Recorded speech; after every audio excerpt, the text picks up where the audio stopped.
रसमलाई या केक, अगर आपसे भी इस तरह का सवाल पूछा जाए तो आप भी कंफ्यूज हो जाएंगे, है ना। क्योंकि ये दोनों डिशेस इतनी ज़्यादा मज़ेदार होती है और इतनी टेस्टी होती है कि इन दोनों में से किसी एक को चूज़ करना कभी कभी मुश्किल हो जाता है।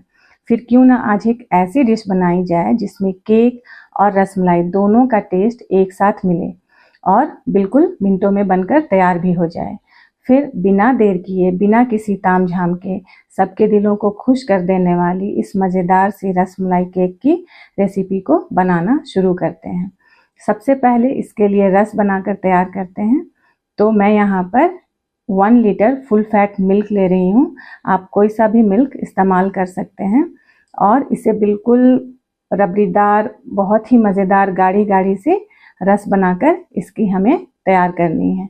इसमें 1 पिंच मैं सैफरन डाल रही हूँ, केसर के धागे। इससे कलर और टेस्ट दोनों बहुत अच्छा आता है। अब जब तक दूध उबल रहा है तब तक केक के बैटर की तैयारी कर लेते हैं।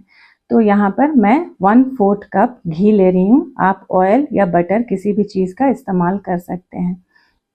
और इसमें 1/2 कप पिसी हुई चीनी का इस्तेमाल कर रही हूँ और 1/2 कप ही ले रही हूँ फ्रेश दही। वो किसी भी तरह की खट्टी या मीठी दही आपको यूज़ नहीं करनी है, बिल्कुल फ्रेश दही यूज़ करें, तभी केक का टेस्ट अच्छा आएगा। अब इन सब चीज़ों को अच्छे से हमें इस तरह से मिक्स कर लेना है। थोड़ा दूध भी हमारा थिक हो गया है, इसे भी चेक कर लेते हैं। ये काफ़ी थिक हो गया है। इसमें जो मलाई बन रही थी ऊपर, उसे मैंने दूध में ही मिलाया है।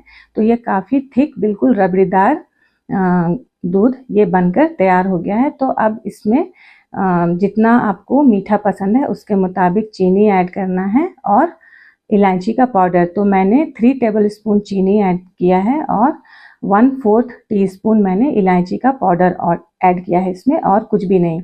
अब इसे एक उबाल आने के बाद गैस का फ्लेम बंद करके मैं ठंडा कर लूँगी। साथ ही इधर बैटर की तैयारी कर लेते हैं। तो 1 कप मैं यहाँ पर ले रही हूँ मैदा। आप चाहें तो आटा भी यूज़ कर सकते हैं। अगर आप आटा यूज़ करें तो उसमें 3 to 4 टेबलस्पून मिल्क पाउडर ज़रूर ऐड करें। और साथ ही मैं इसमें 1 टीस्पून बेकिंग पाउडर और 1/4 टीस्पून बेकिंग सोडा यूज़ कर रही हूँ। तो अगर आप आटा यूज़ करना चाहते हैं तो मिल्क पाउडर ऐड करें और 1/2 आटा या 1/2 मैदा भी आप यूज़ कर सकते हैं। अब इसमें अच्छे फ्लेवर के लिए मैं 1/4 टीस्पून इलायची का पाउडर यूज़ कर रही हूँ और इन सबको हल्के हाथों से अच्छे से मिक्स करना है। अब चूँकि ये जो वेट इंग्रेडिएंट्स थे उसी में मैंने ये ड्राई इंग्रेडिएंट्स ऐड किए हैं, तो ये काफ़ी थिक है। अभी तक मैंने इसमें मिल्क यूज़ नहीं किया है।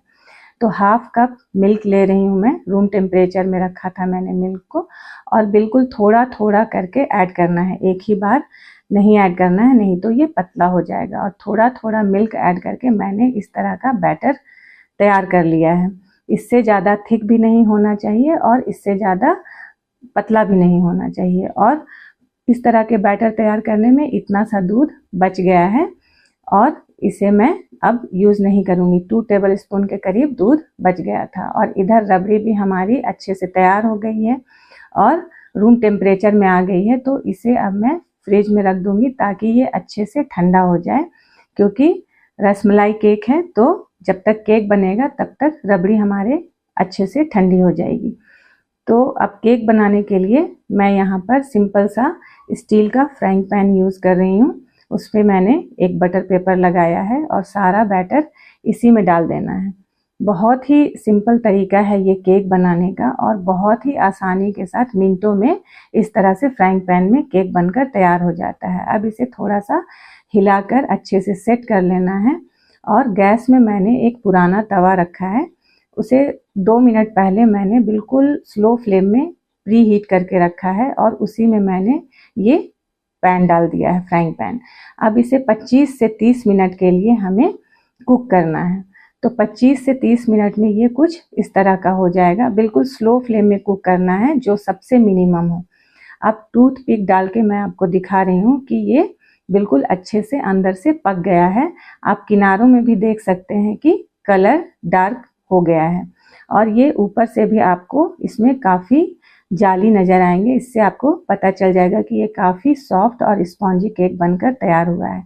अब 5 से 10 मिनट के लिए केक को ठंडा होने के लिए रख देना है। और इधर रबड़ी भी हमारी अच्छे से ठंडी हो गई है, काफ़ी चिल्ड हो गई है। तो अब इसे हमें केक में डालना है। तो केक को मैं यहाँ पर बटर पेपर हटाने के लिए एक प्लेट में ट्रांसफ़र कर रही हूँ और इसके ऊपर से बटर पेपर अब हटा देना है, तभी इसमें रस डालना है हमें। तो आप देख सकते हैं कि ऊपर से भी ये काफ़ी सॉफ्ट और स्पॉन्जी नज़र आ रहा है, इसके जाली आसानी से नज़र आ रहे हैं। तो बहुत ही कम टाइम में बहुत ही सॉफ्ट और स्पॉन्जी केक बनकर इस तरह से तैयार हो जाते हैं। किसी को यकीन नहीं होगा कि ये फ्राइंग पैन में इतने अच्छे से बने हैं। तो इसे मैं फ्राइंग पैन में ही इसमें रबड़ी डालूंगी। तो वापस से मैंने बटर पेपर हटाने के बाद इसे फ्राइंग पैन में ही शिफ्ट कर दिया है और टूथपिक से इस तरह थोड़ा थोड़ा छेद कर लेना है। वैसे ये काफ़ी स्पॉन्जी केक है, आप बिना छेद किए भी टूथपिक का इस्तेमाल किए भी अगर रस डालेंगे तो ये अच्छे से एब्जॉर्ब कर लेगी, लेकिन थोड़ा कर देने से और अच्छे से कोई डर नहीं रहेगा कि अंदर तक जाएगा या नहीं। तो थोड़ा सेफ साइड के लिए इस तरह से कर लेना है और इसमें अच्छे से रबड़ी डालनी है। तो 1 लीटर का मैंने बनाया था, अभी हाफ इसमें डाल रही हूँ क्योंकि ये सारा एब्जॉर्ब कर लेगी और बाकी सर्विंग के टाइम के लिए मैंने आधा बचा लिया है। अब कुछ ड्राई फ्रूट्स इसमें डालने हैं, तो आप अपने पसंद के ड्राई फ्रूट्स डालें। और चूँकि ये रसमलाई केक है तो इसमें बादाम और पिस्ता काफ़ी अच्छा लगता है, तो मैं वही डाल रही हूँ। थोड़े बादाम और पिस्ता को मैंने इस तरह से बारीक चॉप कर लिया है और इसमें डाल दिया है। आप चाहे तो गुलाब की पंखुड़ियों का भी इस्तेमाल कर सकते हैं, देखने में वो काफ़ी ज़्यादा अच्छी लगती है और खाने में भी बहुत ही मज़ेदार होती है। तो इस तरह से आप बिल्कुल मिनटों में फटाफट से बिल्कुल बेसिक चीज़ों के साथ सिंपल से फ्राइंग पैन में आप इतना अच्छा सॉफ्ट और स्पॉन्जी रसमलाई केक बनाकर घर में ही बिल्कुल तैयार कर सकते हैं। एक बार आप इसे बनाएंगे तो आपको ये इतना पसंद आएगा कि आपका जब दिल चाहे बिल्कुल मिनटों में फटाफट से इस केक को आप बनाकर तैयार कर सकते हैं। आपको देखने में ही ये लग रहा होगा ना कि कितना सॉफ्ट और स्पॉन्जी है। जब आप एक बार इसे बनाएंगे और इस तरह से सर्व करेंगे किसी के सामने तो सामने वाला ज़रूर बोलेगा, अरे वाह क्या बात है।